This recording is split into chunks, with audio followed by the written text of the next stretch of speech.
Greetings, everyone. Once again, welcome to Synchronicity TV, where we will continue to explore our theme along the emotional dimension in relation to life and death and being alive in India in the past 3.5 months as part of my adventures there. So this is chapter 2, and chapter 1 actually culminated in a memorial event, which is on one hand honoring the lives of those who were killed at the 26/11 attacks. But our focus wasn't so much on the loss of life in that event. It was focused on honoring the oneness and sacredness of all life in ourselves and in each other. Very, very, very magical focus at that time experienced with the citizens of Mumbai. Very rich, very rich. The sacredness of life. And that was more of a celebration of life than memorial service. So we succeeded in celebrating life at that time, and that will be our continued focus on 26/11, is honoring the sacredness of life. So how appropriate post 26/11 to take 5 days and visit the holiest, most sacred city in the world, the most ancient city in the world. Master Charles led us on a journey into Benares, which in India is called Varanasi, and also known as Kashi, city of Shiva. So there we went. And it is like stepping back in time, for one thing. It looks like the most ancient city in the world. And you see very little of any modernization there. There are cars, but there is just as many cows walking the streets and goats and people simply walking or people in rickshaw carts as there are four-wheeled vehicles. That's one of the things that strikes one immediately when you approach. Benares is where it's right on the Ganges River, which is the most sacred river in the world. And aligned all along the city there at the Ganges are burning ghats. And what happens there are bodies are brought there in that tradition to be cremated. That's considered a very sacred culmination of life, is to be cremated, especially in the city of Benares.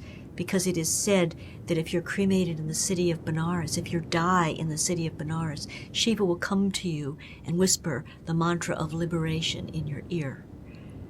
So many people there go there to die, or at least have their bodies brought there to be cremated at one of the many burning ghats.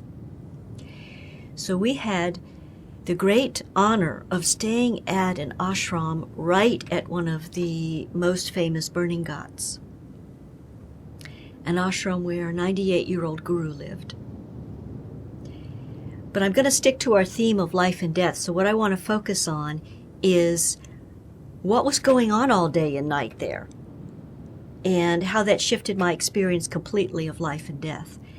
And that is that there was a narrow alleyway right outside the ashram. So it wasn't a main road. There were no cars going, and no cars could fit on that road.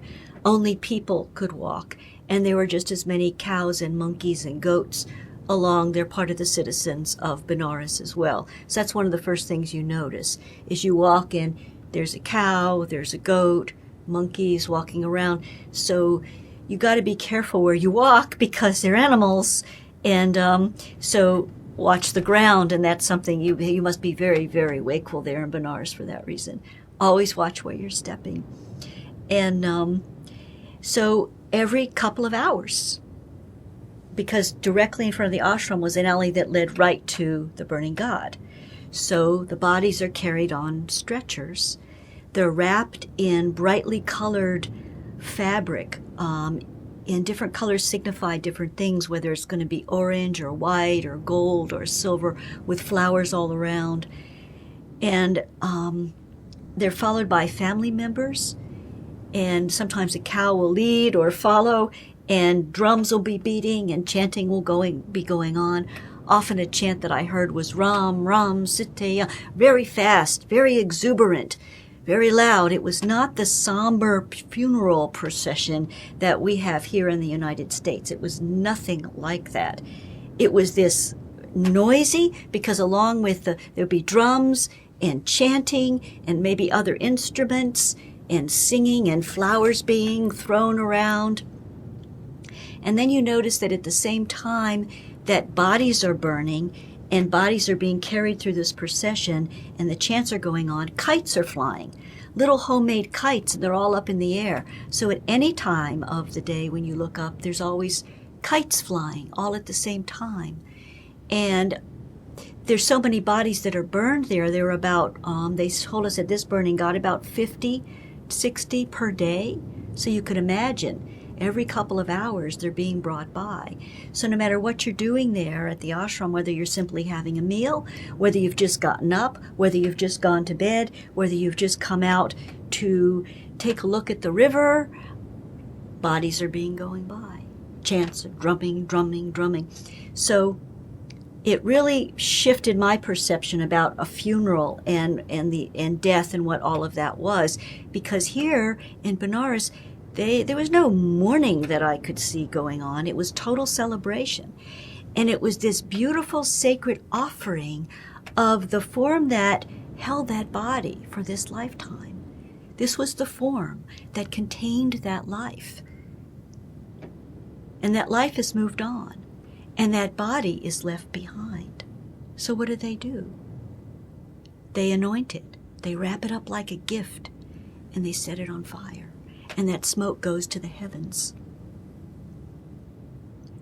I was just so struck by that. And it wasn't just something that happened once and wow, that was a beautiful sacred experience. Ongoing, all the time. So you go to bed at night and you're there and you're about to drift off to sleep, and then you hear pooh, pooh, pooh, there they go again. Or you're out there and you've just had breakfast and the drums are up, and here they come again, and they're marching down the streets, and you're hearing the chanting, and you look down, and there's the body stretched out there. And at any time, you see smoke going all the time. So you look up, and there's smoke going up, and the kites are flying, and there they are.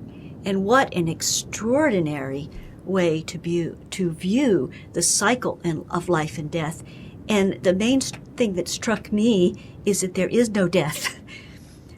There is no death was the main epiphany that I had in Benares. No death. Where is there any death? I saw no death in Benares. There is no death. No death. No death whatsoever. What was left behind is offered up to the heavens, is offered up to the divine in such beautiful ceremony. That in itself, too, was an experience of life. Even in death, they celebrate life. That was an eye-opener for me, a huge, huge eye-opener. And even though, yes, that's not my culture, that was the Hindu religion. It was a different religion, a different culture, came from the most ancient of times. It didn't matter. I absorbed it, and it transformed my whole experience of life and death. It transformed what I was thinking about Alan and Naomi. And in theory, I always felt happy for them, and certainly when I could maintain that holistic perspective. Yes, of course, they moved on. They got out. Great. I envied them in many ways. It's like, good for you, happy for you. But in a much deeper level, the Benares experience showed me something else entirely. About the completion of life and what a celebration of that is, no matter when it happens, must be the most appropriate thing at that time for that person. And it doesn't matter how that life came to a completion. It was appropriate for them at that time, because that is in fact how it got completed, whether it was through a peaceful death or not. Nevertheless, it's completed. Celebration. And the heavens open. So I'm sharing all this with you to show you another vision, another perspective about life and death, because we're in a culture where death is an ending, and that's the main emphasis. It's an ending. It's a loss. It's a somber experience, usually includes misery, suffering. We would say we could call that negatively polarity dominant in regards to death and our stories around it here in the Western culture. Certainly, even with the holistic experience, I got drawn into a lot of that myself. But in Benares, opposite. Positive polarity dominant, absolutely all the way, I would say. All the way. It's about opening, it's about celebration, and in that celebration, extraordinary within the ordinary. To watch and see all of that going on around death. So-called death, I would say. So-called death. Just amazing to me. So I invite you to consider that the next time that you yourself experience a death in your family or with friends, or see it on the news, which we do on a daily basis, to consider that.